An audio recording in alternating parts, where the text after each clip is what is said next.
García es licenciada en periodismo, maestra en ciencias de la comunicación y doctora en sociología por la Facultad de Ciencias Políticas y Sociales de la UNAM. También realizó una especialización académica en televisión educativa y cultural en el Instituto Nacional Audiovisual de París, Francia. Desde hace más de 40 años, ha sido profesora titular en el Centro de Estudios de la Comunicación de la Facultad de Ciencias Políticas, centro que también dirigió entre 2014 y 2017. Ha publicado cientos de obras académicas, incluyendo los libros Revistas Femeninas, La mujer como objeto de consumo, El poder de la publicidad en México, El diálogo como solución para los universitarios, El conflicto en la UNAM 1999-2000, así como Hábitos alimentarios, publicidad y política de salud. También ha ejercido el periodismo como articulista en los diarios Ovaciones, 1+1, El Financiero y Milenio. Ha recibido tanto la medalla Gabino Barreda por su desempeño académico como el Premio Universidad Nacional en Docencia en Ciencias Sociales. El 13 de noviembre de 2020, la Junta de Gobierno la designó directora de esa entidad para el periodo 2020-2024. Pues aquí estamos con la doctora Carola García Calderón. Bienvenida, estimada directora. ¿Qué tal? Un gusto estar aquí, John. Al contrario, un honor para nosotros tener a la flamante, bueno, ya cumpliste un año de directora de la Facultad de Ciencias Políticas y Sociales, una de las facultades pues, más importantes de nuestra facultad. Un honor tenerte aquí en tu espacio. Muchas gracias. Pues un año entre interinato y designación, ya es un poquito más de un año. Y un año pandémico, o sea, como directora todavía no has tenido clases presenciales. Nos ha tocado vivir todo en la virtualidad, desde el interinato hasta ahora, todo a través de Zoom. Y bueno, es mucho más complejo, hay aprendizajes y también vamos viendo cosas que hay que aprovechar de las tecnologías y la preocupación por los contenidos de las materias, por las cuestiones pedagógicas, por la vida cotidiana y la relación con los alumnos también. ¿Y en agosto no van a haber clases presenciales todavía? ¿Ya tomaron la decisión que no? Todavía no. Necesitan estar vacunados los alumnos y que tengamos condiciones para que no haya contagios. Primero el semáforo verde, después que estén vacunados e ir evaluando poco a poco para ir abriendo gradualmente. ¿Hasta enero será, más o menos, o no, pues no sabemos? Ya no nos atrevemos a hacer cálculos, claro. Según vayan estando las condiciones sanitarias. Sí, porque luego hay nuevas cepas y yo recuerdo al principio pensaba que 2, 3 meses iba a tardar esto y en octubre de 2020 íbamos a regresar y luego enero 21 y cada semestre uno como maestro va soñando así, haciendo sus cuentas del lechero de que vamos a regresar, pero por el momento tenemos que aprender a vivir con las clases, el semestre, pues, ¿no? Sí. ¿Y cuáles son las fortalezas y debilidades de esta modalidad? ¿Qué hemos aprendido para bien y qué es lo que más hemos sufrido? Bueno, a lo mejor yo tengo formación profesional en comunicación, entonces el asunto de las nuevas tecnologías y de las tecnologías aplicadas a la docencia es algo que se veía venir.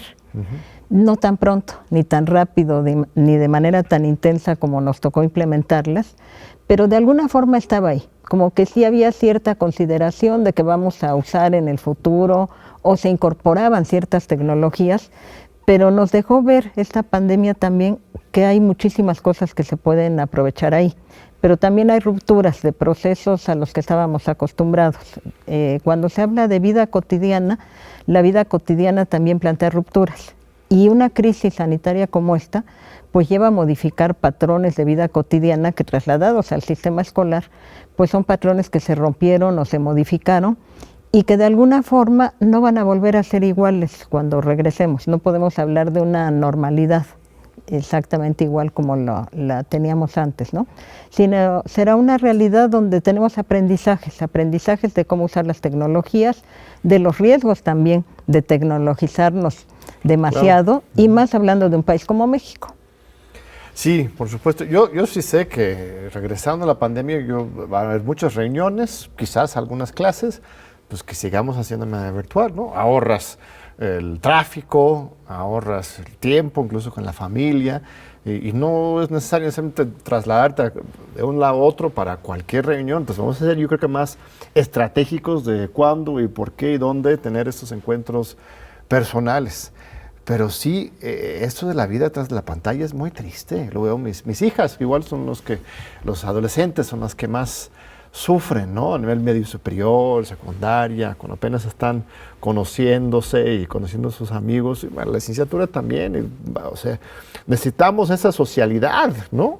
Sí, si la presencialidad no la puedes sustituir en un aula virtual, no es lo mismo que estar con los compañeros al lado, y tenemos además el elemento de que no todos tienen el mismo acceso a la tecnología, ni la misma posibilidad de conectarse o de tener la imagen. Muchas veces lo que vemos los profesores son cuadritos con un nombre, ni siquiera con una foto. Entonces se acaba el semestre y como antes, veías la lista, conocías el nombre, pero no juntas siquiera la cara con el nombre, ni tienes esa posibilidad de que te abordaran después de clase, de encontrarlos en los pasillos. Y para la etapa en que están tanto los del bachillerato como los de la licenciatura es muy importante toda esa socialización. Pero no nos apresuremos, tenemos que estar priorizar la salud, ¿no?, de los estudiantes, de los alumnos. Y ha sido un gran reto, pues, ser directora de una escuela virtual desde el inicio. Antes de pasar a los planes y los proyectos para la facultad y los retos, quisiera hablar primero sobre pues, tu obra, lo que tú has trabajado y lo que tú conoces. Si me permites tutearte, somos colegas. Mira, hay varios temas que revisando tu obra me llama mucho la atención. Uno es sobre el tema de los medios y la mujer. Una larga historia de investigaciones, de libros, sobre cómo los medios construyen estos estereotipos. Fuiste pionera, publicaste uno de los primeros libros sobre las revistas sobre mujeres en los 70, si no me a fines de los 70. De los 70. Cuéntame de esa investigación, y ya estamos en otra época, ahora 40 años después, ¿están diferentes o seguimos con los mismos machismos y estereotipos? No, se ha modificado evidentemente. Cuando yo realicé ese trabajo, primero fue una tesis de licenciatura que se convirtió en un libro, y justamente era una mirada a las revistas femeninas.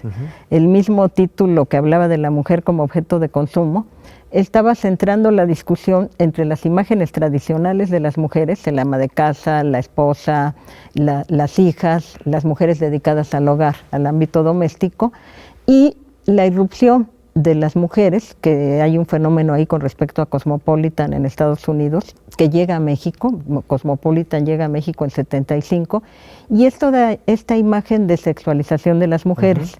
De hecho, el primer número de Cosmopolitan empieza diciendo, bueno, las mujeres latinoamericanas ya tenemos igualdad laboral, vamos a la escuela y demás, y lo que nos falta es romper con la represión sexual. Ni siquiera hablan de machismo.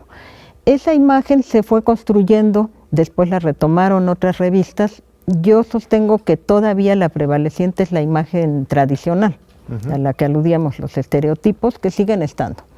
Se ha modificado. Ahora hay una mujer moderna que está en el ámbito doméstico, pero es el mismo anclaje de la mujer como ama de casa. Solo que ahora ya no sale con tubos en la cabeza, ya no sale con un delantal en las labores domésticas, y es una mujer que está vestida como para ir a la calle y que está aspirando la casa, o que está cantando mientras trapea, o que tiene una lavadora, ¿no?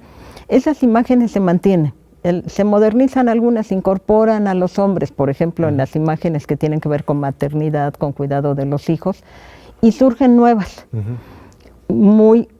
Es muy receptiva tanto en las revistas como en la publicidad, como en los mensajes de los medios, a los cambios que va sufriendo la sociedad, porque también tiene mucho que ver con los que pueden comprar los productos que se anuncian ahí. Hay una diferenciación de clase, obviamente. O sea, esas revistas de Cosmopolitan es para que un cierto sector de las mujeres puedan liberarse sexualmente, públicamente, mientras otras pues no. Son sectores, audiencias muy parcializadas, ¿no? Y son segmentos muy estudiados por la publicidad. En un momento aparece la mujer independiente, estilo mujer Palacio de Hierro, que es una mujer que o bien tiene un marido que tiene dinero, pero básicamente es una mujer que tiene un trabajo, que es independiente y que puede gastar en lo que quiera. Es una idea, antes las mujeres compraban con culpa, porque estaban distrayendo un ingreso que podía ser para unos tenis de los hijos. Sí. La mujer que ya tiene la solvencia económica es, puedo gastar, yo lo gané, lo puedo gastar en lo que quiera. Entonces es una nueva imagen, la de la mujer consumidora. Otra también es un segmento mucho más pequeño, el de las mujeres alfa.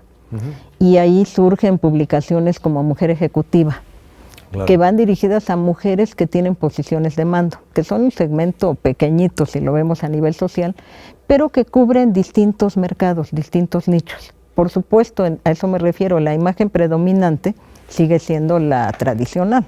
Pero desde la publicidad se pueden colocar discursos transformadores, rebeldes. Te lo pregunto porque recuerdo, ¿cuándo fue? Hace un par de años. Hicimos un evento ahí mismo en Ciencias Políticas, desde el programa universitario que tengo el honor de dirigir.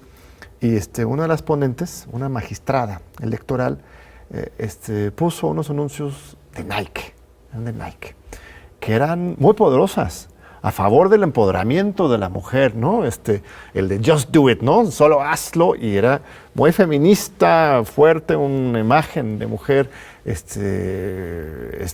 rebelde y fuerte. Yo viéndolo tenía una reacción doble. Bueno, pues qué padre, ¿no? Que se está normalizando esto, pero están utilizando esos para vender unos tenis. ¿Está bien, está mal eso o cómo ves? La publicidad se abre muchas veces antes que la sociedad a muchos fenómenos como la liberación sexual, la presencia de las mujeres, de los jóvenes, y retoma eso porque finalmente no se debe perder de vista, lo que la publicidad busca es vender un producto. Claro. No es nada más un mensaje donde empoderen a las mujeres, pero quiere que esas mujeres empoderadas compren sus tenis o compren sus cremas. Está toda la campaña, por ejemplo, de Dove, que es muy bueno cuando ven de Dove, que ya no son las mujeres delgadas con cierto físico, con cierto tipo racial y demás, sino es esta multiplicidad de mujeres. Yo hice un trabajo más recientemente que habla justamente entre la tradición y la modernidad, que habla de estas imágenes, y ahí las mujeres que respondían los cuestionarios decían que no se sentían identificadas con la portada de Cosmopolitan, que era muy lejana en términos de físico, en términos de color de piel, de delgadez, de arreglo, y les gustaba el contenido de la revista, pero no se identificaban con una modelo como la que estaba en portada. Entonces tienen que hacer imágenes más cercanas a las consumidoras, pero sin olvidar que al final lo que les interesa es que consuman. No deja de ser una manipulación, pues. O sea, ¿publicidad es manipulación? No tan automáticamente. La publicidad también en buena medida. Lefebvre decía que si quisiéramos ver cómo se vivía en una determinada época, Henri Lefebvre decía, no vamos a encontrar la información en los periódicos, la vamos a encontrar en la publicidad, ahí vamos a ver cómo se vestía, cómo pensaban en términos de vida cotidiana, no las grandes ideas políticas, ni las crisis económicas, los conflictos bélicos, sino cómo era hasta la propia situación de la mujer, cómo se comportaban, qué gustos había, cuál era la ideología prevaleciente. Y por eso es que hay segmentos muy diferenciados. Por supuesto, ese comercial de Nike aludía mucho a las jóvenes, a las chicas que iban en un auto, salían del auto, empezaban a correr, empezaban a romper todo, se rebelaban, les cortaban el paso unos trabajadores de la construcción, y eran figuras deportivas, mujeres. Iba ahí una boxeadora, que es la que se enfrenta a los, iban cantantes. Hay esta imagen de mujeres que de alguna forma se han rebelado o han ocupado espacios masculinos. Entonces es un reflejo en parte de la sociedad, pero también, sin perderlo de vista, el objetivo es vender. Claro, por supuesto. Sí, te tenía sentimientos encontrados. Qué bueno que lo hacen, y también ha habido publicidad donde los hombres lavan y cambian pañales y de alguna forma retoman cambios que muy gradualmente se van dando. Realmente es un reflejo de la victoria de una lucha real. No es que la publicidad está a la vanguardia innovando, es que están obligados a hacerlo una vez que llega ese punto en que es incluso vendible estos estereotipos más modernos, es porque en la sociedad ya hemos avanzado, ¿no? Otro gran tema relacionado con lo mismo de publicidad que has trabajado en libros más recientes, aquí nos traes algunos, es sobre los hábitos alimentarios y este tema de cómo llegamos a engordarnos tanto los mexicanos, los estadounidenses más aún, toda esa industria de la publicidad que ha privilegiado cierto tipo de alimento o incluso no alimento sobre el alimento. Cuéntanos cuál es la historia de estas prácticas y cómo nos ha lastimado como sociedad. Sí, este es un grupo de trabajo que hace aproximadamente 5 años empezamos. Es un grupo de académicos de distintas formaciones, no todos comunicólogos, que cuando se empieza, yo digo que no fue que de repente nos viéramos en el espejo y nos vimos gordos, pero pasó un poco así en la historia nacional. Esto se fue construyendo pues casi después de los años 50, con la entrada de alimentos procesados, empaquetados, con la llegada también de grandes agencias publicitarias de la mano de los anunciantes. De los Estados Unidos en particular. De Estados Unidos en particular. Y se fueron cambiando hábitos. De por sí aquí tenemos la triple T en la alimentación en México, el taco, el tamal y la torta, que no son exentos de calorías, de grasas, de sal. Y después, sobre todo ya con la llegada del Tratado de Libre Comercio, ahí se genera todo un proceso de llegada de comida rápida también, y de los alimentos ultraprocesados, que aunados a la dieta anterior, pues toda la ingesta de refrescos. Los refrescos no llegan en los 90, los refrescos llegaron mucho antes a México.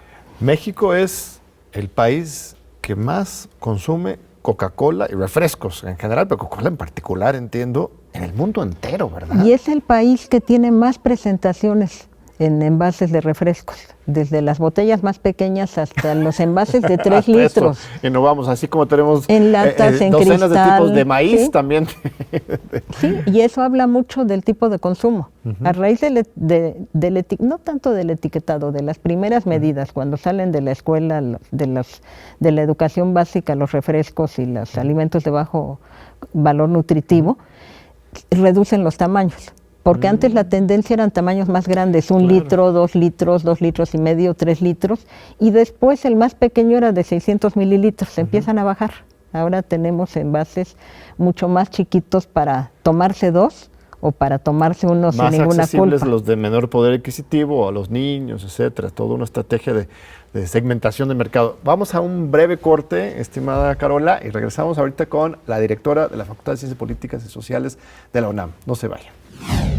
Aquí seguimos con la doctora Carola García Calderón, la directora de nuestra Facultad de Ciencias Políticas y Sociales de la UNAM. Estamos hablando sobre el tema de la publicidad, sobre la alimentación, y te interrumpimos. Hablamos de las diferentes presentaciones de tamaños, cómo van incluso modificando eso para asegurar el mayor consumo, ¿verdad? Entonces, para mí es una especie de cártel, como si fuera de la droga, pues, o se lo van empaquetando y colocando por todos lados, ¿no? O sea, generando adicciones incluso. Sí, justo el objetivo de este grupo de trabajo que conformamos era ver qué pasa con la publicidad, porque en todos los reportes, sobre todo desde el área de la salud, de la nutrición, se señalaba la obesidad es un problema multifactorial y uno de los factores que inciden, y lo han dicho la Organización Mundial de la Salud, la Organización Panamericana de la Salud, es la publicidad, y el Instituto de Salud Pública también en México. Pero no hay una investigación que fundamente por qué la publicidad, más allá de ver el gasto publicitario que son los primeros trabajos, qué gasto publicitario se destina a anunciar estos productos, y nos vamos más sobre las estrategias publicitarias, sobre la formación de hábitos que son a lo largo de décadas. Claro. Por eso el problema de la obesidad no es de un día para otro. En 40, 50 años se construyeron hábitos que implican que se vea el fútbol con refrescos, con botanas, con cerveza. ¿Por qué? ¿Sí? ¿Por qué la fiesta no es fiesta. Con unas papas. También, y la fiesta no es fiesta si no hay alcohol, por ejemplo. Claro. Y el personaje más querido en una fiesta es cuando se acabó la comida y llega alguien con una bolsa de botanas. Sí. Entonces, esta asociación se construyó durante mucho tiempo, el de la comida que debe ser divertida. A propósito, sí, evidentemente sí, porque tiene que ser muy atractiva la publicidad. En algunos casos es muy lúdica. Entonces, si voy con mensajes dirigidos a los niños, no les voy a decir que el alimento es nutritivo y contiene tales cosas, ¿no? Lo que les digo es que es crujiente, que es divertido, lo asocio con personajes generalmente animados o con propios niños, Y en la medida en que la reglamentación fue cambiando y se fueron restringiendo más todo lo que se podía hacer en publicidad, pues hay que buscar nuevos caminos. Ahora, tenemos una reforma muy importante, muy reciente, justamente como resultado de la pandemia, porque estamos viendo que tenemos una tasa de mortalidad más alta en México, precisamente por la prevalencia del diabetes y otros problemas nutritivos, más muerte con el COVID. Entonces, se aprobó una nueva ley de etiquetado. Ya teníamos incluso muy adelantado el tema de las cajas de cigarro. No cualquier país tiene ese etiquetado tan fuerte, y ahora las papas, los refrescos, los quesos, pues el supermercado ya está lleno de estos recuadritos, octágonos negros. ¿Esto realmente va a tener un impacto o es nada más así como de pantalla, ¿no? Bueno, yo siempre he sostenido que debe haber políticas integrales, y una tiene que ser desde la escuela. No basta con decir no se venden al interior de las escuelas este tipo de productos, y lo observamos. Nosotros levantamos 2 encuestas en el sistema del bachillerato de la UNAM, CCH Prepas, y los chicos y las chicas salen a comprar. A lo mejor en la cafetería no se vende eso, y hablando de las prepas, ¿no? Ahí ya los estudiantes pueden salir, y afuera de las escuelas hay puestos. Claro. Y hay puestos de tortas, de tamales, de tacos, de todo lo que quieras, y el puesto más chiquitito es el que vende ensaladas o fruta. Entonces ya hay hábitos muy formados, y también en los precios de los productos. Es muy caro en este país comer sano también, ese sería otro factor. ¿Qué pasaría con el etiquetado? Tal vez pase lo mismo que con los refrescos, o el impuesto que se le puso a los propios refrescos y a las botanas, ¿sí? Que durante un tiempo la gente mide y baja el consumo. Y al poco tiempo, esto habría que medirlo ahora con el etiquetado, cómo funciona. Sí la gente revisa, le es más fácil leer este etiquetado que el anterior, que no se le entendía en gran medida, ¿no? Pero tampoco es suficiente, no es la única medida. Y por otra parte está la publicidad. Si yo ya me acostumbré a que esto es divertido, pasa al igual que con el cigarro. Bueno, pues es tan agradable. Yo no fumo, pero a los fumadores les resulta tan agradable, y hay tantos estímulos. Ahora hay menos, porque se sacó desde hace muchos años la publicidad de tabaco de la televisión y de la radio, pero no es suficiente. No es suficiente con quitar la publicidad, con restringir espacios. Tiene que haber cambios de fondo a nivel educativo y nivel cultural, que aprendamos a comer de otra manera. Claro. Porque si no, mientras el impacto es momentáneo, se sostiene. Pasa algo que hay en los libros de texto de México, es la pirámide de la nutrición. Mientras los niños están viendo la pirámide de la nutrición, se preocupan por lo que comen. Al siguiente año, que ya no lo ven, se les olvida. Entonces, claro, tiene que ser un cambio permanente, no un estímulo momentáneo. Pero sí, es tan difícil, o sea, se tiene que ser reforzado con prácticas cotidianas, no solamente atacar por un lado, sino pues también el ejemplo de los padres, de los maestros. El refresco no aparece por arte de magia en la casa, claro. Lo compró un adulto. Y cuando el niño pide que le rellenen el biberón o que le sirvan refresco igual que los adultos, ahí estás conformando, ahí tienes un ejemplo de cómo se va formando a nivel familiar. Y después, el día que a los niños se les permite comer papitas o tomar un refresco, es porque hay fiesta. Sí, o hay una recompensa porque se portó bien. Entonces todo eso hay que irlo desestructurando, y es un proceso que, así como nos tomó 40 años, nos va a tomar mucho más revertirlo. Otro ámbito crucial para estudiar la publicidad es la publicidad electoral. Es increíble porque igualmente se hizo una reforma legal muy avanzado desde 96, 2007, 2014. En general nuestro régimen es muy avanzado ahora porque ya no puedes comprar espacios en radio y televisión. Ya son todos tiempos públicos del Estado. Sin embargo, siguen siendo espacios de 30 segundos. O sea, la lógica de la publicidad, extrapolado al ámbito político, una cosa absurda. Cuando hicieron eso, hubieran hecho otros formatos. Esta publicidad de los partidos, ¿por qué es tan ay, no sé, ¿por qué es tan poco convincente? O sea, ¿cómo diagnosticas la situación en esa materia? Bueno, justamente otro ámbito que hemos trabajado es el que tiene que ver con los medios de comunicación y las campañas, desde el Cárdenas hasta la fecha, ¿no? Y cómo han ido evolucionando, porque también los medios han cambiado. Hay algo dentro, el mismo asunto de decir publicidad electoral, estaríamos hablando de propaganda. Sí. Ahora hablamos de publicidad electoral, de mercadotecnia política, y esto alude mucho a que las formas publicitarias se trasladaron al ámbito político. Entonces hay menos discusión, hay menos propuestas, y está la llamada spotización. Sí. Es un spot de unos cuantos segundos donde dices muy poco, importa más la imagen. Y por supuesto también hoy en día pues el tratamiento y el uso que se da de todas las plataformas digitales. Sí, ya se ha achicado más, ya 30 segundos es largo. Para un videíto viralizable hay que dejarlo 15, 20 segundos, ¿no? Sí. ¿Y qué puedes decir en ese tiempo? ¿Muestras más una imagen? ¿Alguna frase igual? ¿Un eslogan, un jingle? Igual que, por eso se habla mucho ahora de publicidad política, de publicidad electoral, porque alude a las formas de la publicidad que se trasladaron al discurso político. Sí, pero es que el problema es, bueno, pones un debate entre políticos de 1 hora, hora y media y es aburrido, ¿no? Entonces, ¿cómo encuentras un punto intermedio para hacer la política divertida, emocionante, los recursos de la publicidad, pero sin que se abarate y se reduzca el nivel del mensaje, ¿no? Ese es ese punto medio que no solamente para la política, sino para comunicar también divulgación universitaria, ¿no? No sé si hay una receta para esto, pero... Yo creo que no, hay muchas experiencias y hay situaciones que se han ido dando. Esto de decir, bueno, tiene que ser divertido, nos acostumbraron a las películas de acción, a los formatos norteamericanos donde pasa algo segundo tras segundo y hay que tener hay que estar pendientes de qué va cambiando. Esto pasaba mucho con el cine, y cuando veía cine europeo, no se diga el de Bergman o el japonés, la gente decía, qué aburrido, no pasa nada. Te habla mucho también de la cultura y sobre todo de la cultura política. Pues, ¿sí? Y también de la cultura política. Desde tempranas edades se dice que la política es sucia, la política es mala, los políticos son corruptos, que hay que tener una distancia de la política, y la política es algo que no hemos integrado a nuestra vida cotidiana.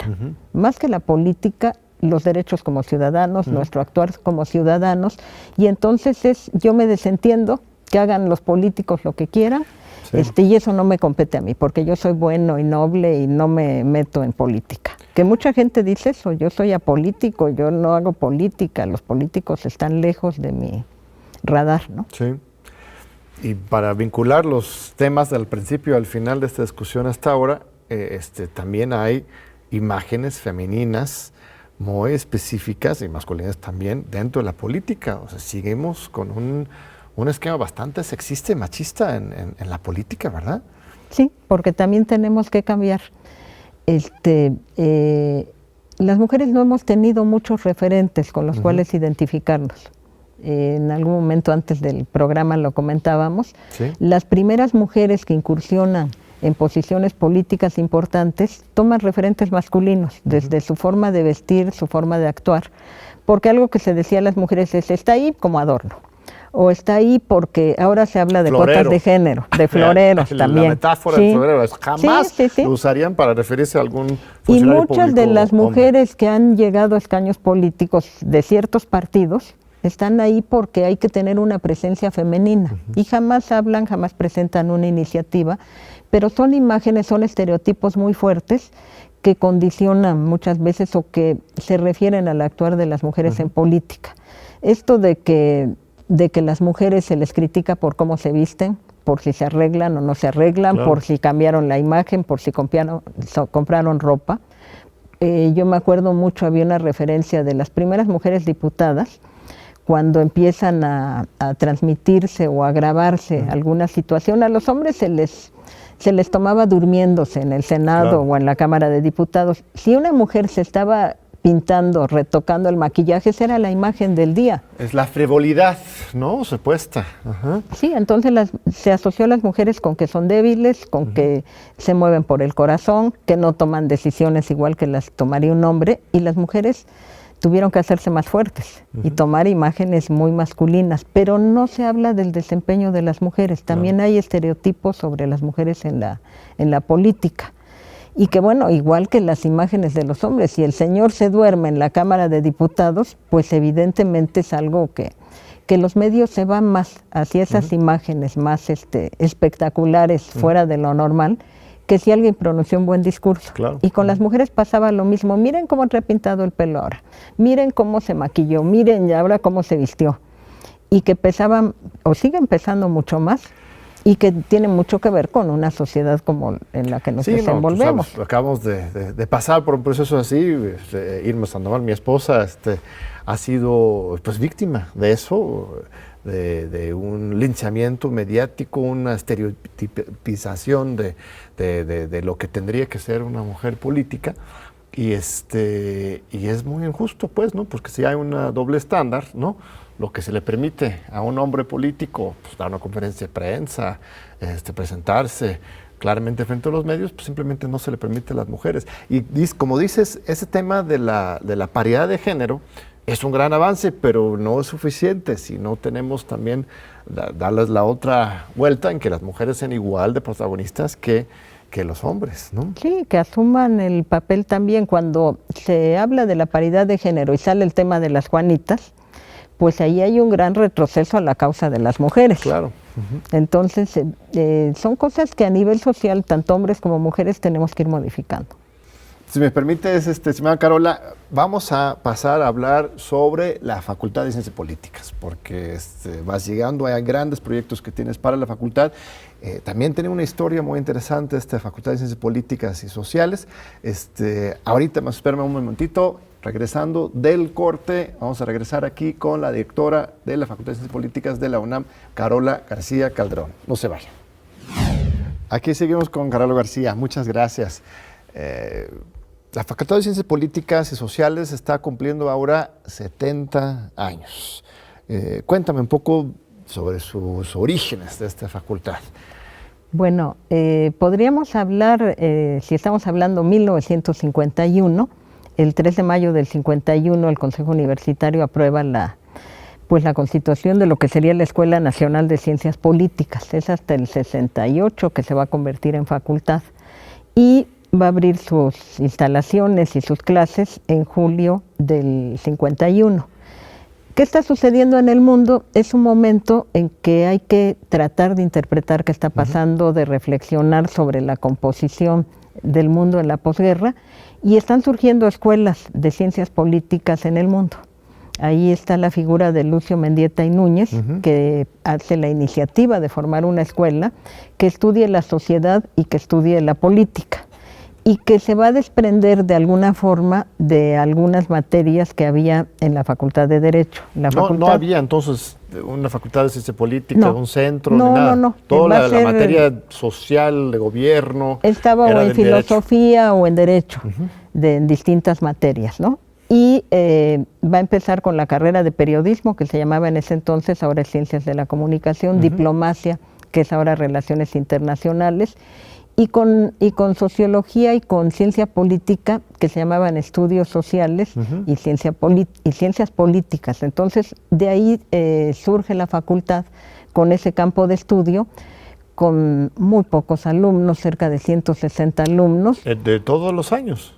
Bueno, sí, en la primera generación, y donde había también muy pocas mujeres. Ahora la facultad es en su composición, su matrícula estudiantil es mayoritariamente femenina, y sobre todo en ciertas licenciaturas, comunicación y relaciones internacionales, son carreras ya mucho más feminizadas. De hecho, el periodismo era un campo de hombres, el ejercicio periodístico. Cuando empiezan a entrar las mujeres y empiezan a salir las mujeres de las escuelas de comunicación, que es un fenómeno muy interesante, hay una feminización dentro de la matrícula. Y bueno, ahora tenemos una facultad con cerca de 12,000 alumnos entre el sistema escolarizado, universidad abierta y el sistema a distancia, que es cerca de la mitad de ciencias de la comunicación. La mitad de los estudiantes son de periodismo, pues, de ciencias de comunicación. De ciencias de la comunicación. Ahí se ve desde sus orígenes, ha sido su fuerza, y tú mismo como comunicóloga, periodista, Yo no tenía eso claro. Uno me imagina la Facultad de Ciencias Políticas y Sociales, pues ciencias políticas y sociología serían las dominantes, pero es periodismo, entonces. Sí, ahora es comunicación, y periodismo surge desde el inicio y formaba periodistas, era periodismo nada más.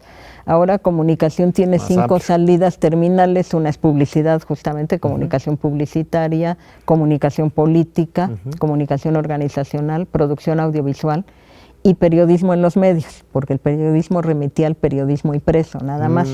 Y ahora incluso, se habla de medios digitales, de periodismo digital. Entonces, creció mucho la facultad, fue cambiando, y es muy interesante que se dé esta conjunción de disciplinas, que todas tienen por objeto la actuación en lo social, el estudio de la sociedad y de la política. Los medios no están lejanos a la política y a la sociedad, al contrario, hay quienes llegan a pensar que los medios son parte de los bienes de una sociedad, y que son un bien público también. Ahora, ha habido un reclamo estudiantil de toda la comunidad universitaria, no solo en ciencias políticas, pero en otros lados también, con respecto al tema de la violencia de género. La Facultad de Ciencia Política, pues durante este año que ya ha estado cerrado en varias ocasiones, aún dentro de la pandemia, huelgas estudiantiles y de la comunidad virtuales, una conflictividad y con una exigencia muy clara. ¿Cómo propones resolver esto? Ahora estamos cada quien en nuestra casa, pero de todas formas se pueden hacer muchas cosas. ¿Y cómo nos vamos a preparar para el retorno a las clases presenciales para que realmente haya un antes y después? Y la violencia de género, pues no se puede acabar de un día para otro, pero para que vamos a atender y resolver este problema todos juntos. Sí, justo cuando yo asumo la dirección en el interinato, que fue un interinato largo de 6 meses, nosotros veníamos de un paro de las mujeres organizadas. Unos días antes de asumir la dirección se levanta ese paro. Eso no significa que se hubiera resuelto lo que estaba ahí, ¿no? Tenemos un problema que no solo es de la facultad, que no solo es de la universidad. Ha habido muchas acciones a nivel UNAM, por mencionar nada más, porque estamos hablando de la universidad, que tienen justamente que ver con la no discriminación, porque no solamente es violencia contra las mujeres, sino también hay discriminación de muy diversos tipos y para otras preferencias sexuales también. Entonces es algo en lo que tenemos que trabajar mucho. La facultad ha sido pionera de estudios de género. La facultad es de los primeros lugares donde se empiezan a dar estudios de género. Y no solamente es estudiarlo y entenderlo, sino también, fundamentalmente, erradicar las violencias del tipo que sean de nuestras aulas. Ahora estamos en un proceso de cuidar mucho lo que tiene que ver con violencias virtuales. Claro, por supuesto. En la facultad, ¿qué se ha hecho?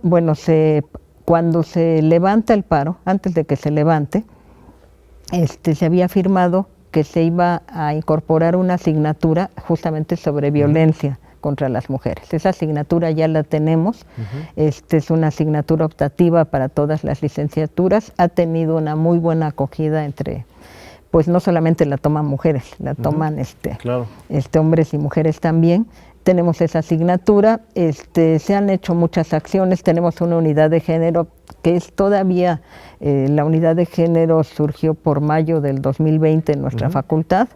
En la unidad de género tenemos abogadas también, y también una capacitación para abogados dentro de la unidad jurídica, porque mucho de esto tiene que ver con que se denuncie, se proceda y se actúe muy rápidamente, se apliquen medidas precautorias, y después tendremos que trabajar a más largo plazo sobre cambios culturales de fondo. Esto que hablábamos del entorno político, de las imágenes femeninas y demás, tiene mucho que ver con ir cambiando los patrones con los que nos reconocemos.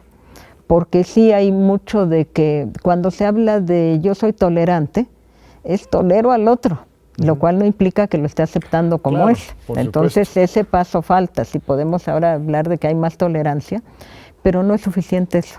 Hay que implementar mecanismos para que haya denuncias oportunas, para que no se permita ningún tipo de violencia, ningún tipo de acoso, ningún tipo de...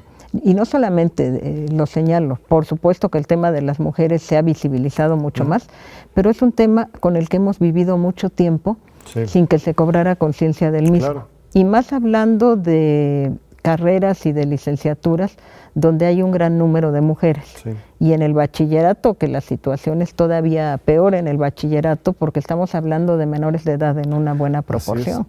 Y el problema es sobre todo de maestros, administrativos, hacia alumnas o alumnos, o es entre los mismos estudiantes y las estudiantes. Yo la mayor, sí, sin negar que puede haber ese tipo de problemas, porque, por ejemplo, la tipificación, cuando se tipifica en México el acoso, pues habla de figuras de poder, que tienen alguna posición donde pueden coercionar al otro.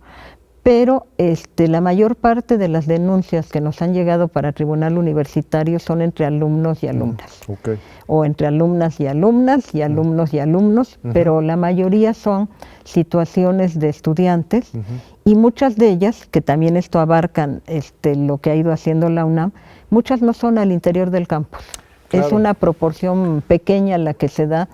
Generalmente se da en un estacionamiento, se da en los espacios fuera de los salones de clase, y las denuncias que llegan son por convivencias, porque se fueron a tomar unas cervezas en una fiesta, fuera de las instalaciones, relaciones de noviazgo que terminan mal o que se llevan mal, lo cual también hay que trabajar muchísimo en cómo se entiende, que se han hecho programas al respecto de cómo llevar un noviazgo, cómo determinar elementos de violencia. Y no estamos hablando de violencia física, sino muchas violencias psicológicas, son situaciones de celotipias, de dominio y la violencia virtual.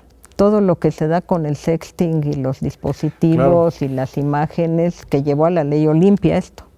Sí, y no es para reducir o minimizar la responsabilidad de la Facultad de la UNAM de incidir en estos espacios, pero sí ubicar de que no es siempre una violencia estructural de la UNAM en contra de las mujeres, sino un problema social en que la UNAM tiene que colocarse a ayudar a resolverlo, porque sí, de repente hay algunas pintas por ahí, la UNAM viola, eso ya es otra cosa que decir que existe violación, existe violencia de género, y la UNAM está haciendo un esfuerzo para acompañar los procesos para superar esto dentro y fuera del campus, ¿no? Sí. Yo creo que hay una serie de esfuerzos que, como hablábamos en otros casos, no son suficientes porque tenemos que trabajar con cuestiones de mucho tiempo atrás. Pero sí, yo creo que un principio elemental es que no haya tolerancia a ningún tipo de violencia. Así es. Que se vea que hay consecuencias de ejercer una violencia. ¿Y los pagos para los maestros están regularizados en ciencias políticas? ¿Eso también está superado ya? Bueno, en ciencias políticas lo que tuvimos fue, más bien, ciencias políticas está bastante organizada a nivel administrativo. Lo que tuvimos fueron muchas complicaciones a nivel de administración central, de procesamiento de los contratos. De hecho, nosotros hicimos trabajo con los propios ayudantes de profesor, que la pandemia impactó en Dirección General de Personal, impactó en los servicios que da cada facultad, porque se requerían firmas autógrafas, se requerían cierto tipo de documentos que no se podían procesar, además con un personal disminuido. Y se hicieron algo que es muy curioso. Nosotros hicimos unas sesiones de talleres con los ayudantes de profesor, que eran una buena parte del problema, porque son los que entran al último. Se incorporan una vez que hubo procesos de altas y bajas y que ya sabes quiénes se van a quedar como ayudantes. Y después es procesar esos contratos. Siempre ha habido un desfase que se paga una vez que ha avanzado el semestre. Hubo unos talleres y que nos hicieron ver que hace falta mucha información financiera también. La gente luego no sabía leer un cheque, no sabe por lo mismo qué sí se le está pagando, qué no se le está pagando, y lo encontramos no solo en los ayudantes, también en los profesores. Nos llevó este proceso, este cuestionamiento al retraso de los pagos o a los pagos que venían incompletos, a que ahora la gente se fije bien en qué es lo que le están pagando, en qué momento le están pagando y qué es lo que cobró de un semestre anterior. Esto impacta mucho cuando tú tienes 2 clases y el siguiente semestre tienes una.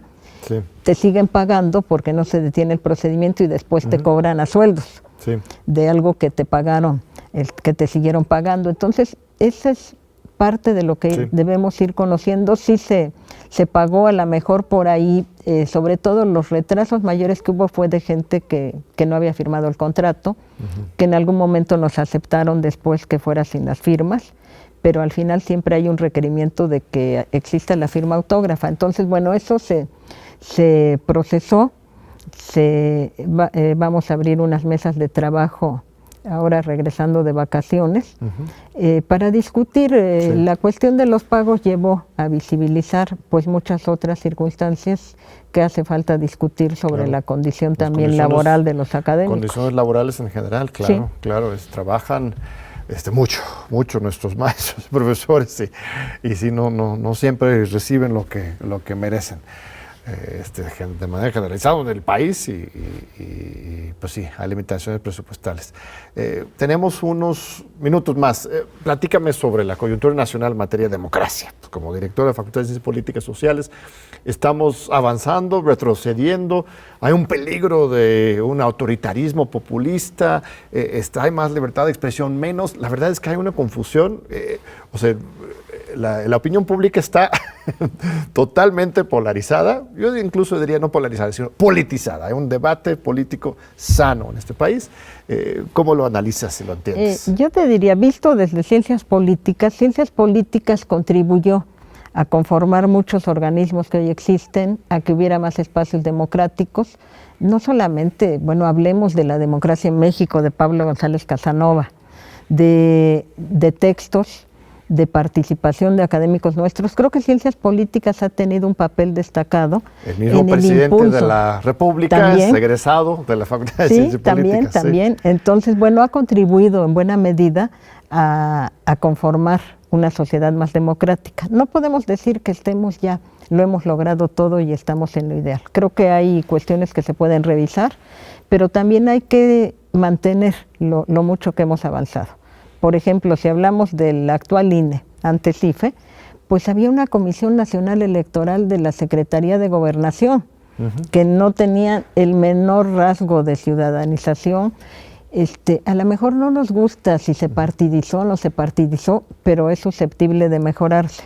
Yo creo que ha contribuido mucho la facultad, lo vuelvo a la facultad, en ir destacando aspectos. Democratización de medios de comunicación. No tenemos los medios que quisiéramos. Esta otra línea de estudio que tenemos de ver las campañas, pues hay una evolución sensacional cuando empiezan las primeras encuestas, cuando empiezan las campañas de verdad, porque hay competencia electoral, porque no es un candidato único, el famoso tapado, el designado por el presidente. Pues ¿para qué haces campañas si ya sabes quién va a ganar, no?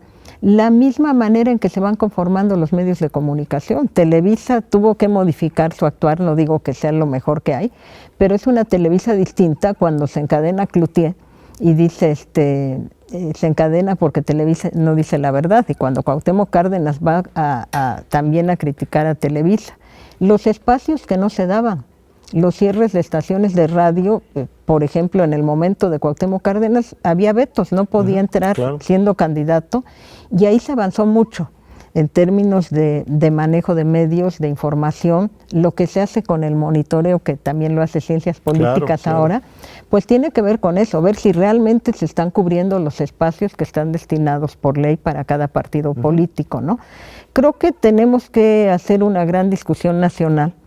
Y es un país donde cabemos todos, y hay que tener la cabeza más fría y un mayor nivel y mejor nivel de debate, que realmente estemos discutiendo temas sustanciales y que no somos youtubers viendo por encimita.